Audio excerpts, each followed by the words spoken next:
The sun just went away, so I'm just gonna sit here and blend.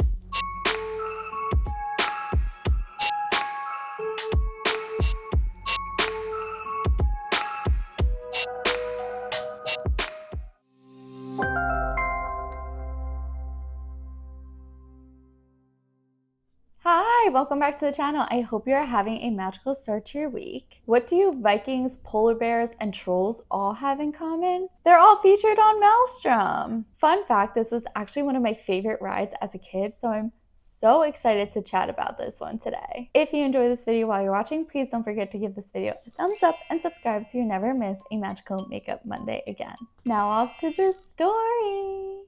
Maelstrom was a boat ride in the Norway Pavilion at Epcot. The ride debuted in 1988. The Norway Pavilion opened in May of 1988 and Maelstrom actually opened in July. Maelstrom was originally set to be called Sea Ventures, but the name was changed right before the attraction opened. Fun fact, Maelstrom is actually a Nordic word for powerful whirlpool in the sea. This classic Disney boat ride would take guests through a voyage that would represent mythological Norway tales. I vividly remember you are not the first to pass this way, nor shall you be the last. Love that part. On the ride, guests will encounter the Eye of Odin, Vikings, trolls, and the stormy North Sea where nothing will go wrong. No, I'm kidding. Of course something goes wrong. Passengers are backed down and then sent down another 28-foot drop. At the time, this was Epcot's thrill ride, which is so crazy to me because I don't know about you, but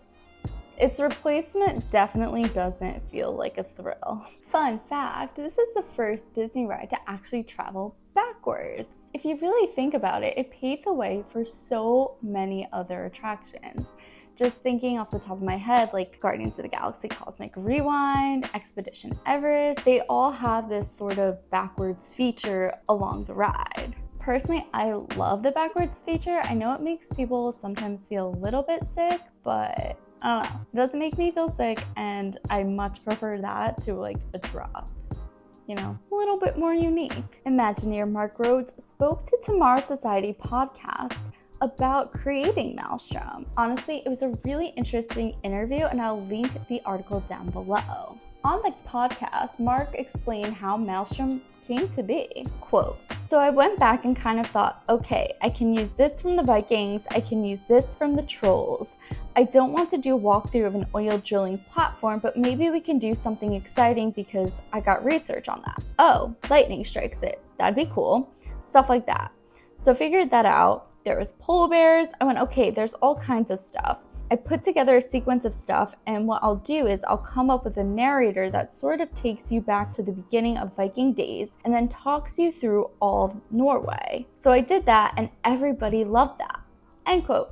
Mark Rhodes. After guests rode the attraction, they would be ushered into a small movie theater where they would watch The Spirit of Norway. This film was essentially created to promote the tourism in Norway. Norway actually sounds like a pretty cool vacation destination. Definitely on my list. Unfortunately, this ride is in fact closed. The ride closed on October 5th, 2014. It was replaced about a year and a half after by Frozen Ever After. Did that rhyme? Or did I just say after twice? While Maelstrom was one of my favorite rides, I do love Frozen Ever After. Let's be honest, Maelstrom was definitely a more unique ride.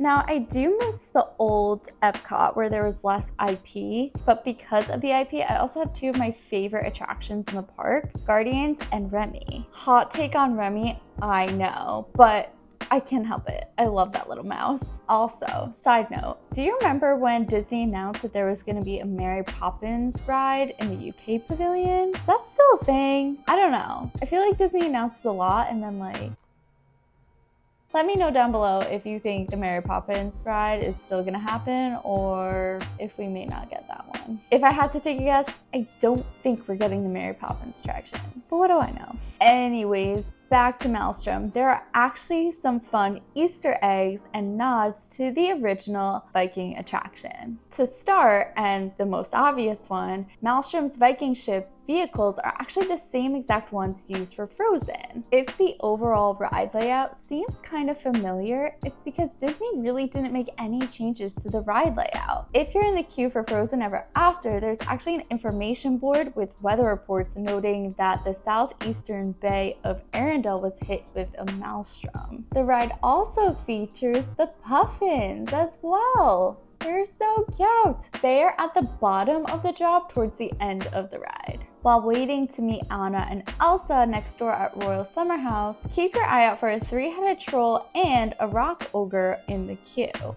Next time you're visiting Disney's Polynesian Village, head over to Trader Sam's Grog Grotto. Random, yes, but there is a life preserver that says Vestgruppen, which is a nod to the preserver that was hung in the fishing village, also at the end of Maelstrom. Honestly, I love both versions of this attraction. I kind of wish there was like a frozen land in either Magic Kingdom or Hollywood Studios. Actually, I think Studios would probably be a bit better. This ride would have been like a nice addition with the Frozen sing-along that's currently over at Studios. And again, I do think Maelstrom was a bit of a strange ride, but I think that it could have been reimagined to something more traditional to Norse culture. Just my thoughts, but let me know what you think down below. Well, friends, I hope you enjoyed today's story. If you enjoyed while you're watching, please don't forget to give this video a thumbs up and subscribe so you never miss a Magical Makeup Monday again. I hope you have a magical rest of your week, and I will see you all next time. Bye!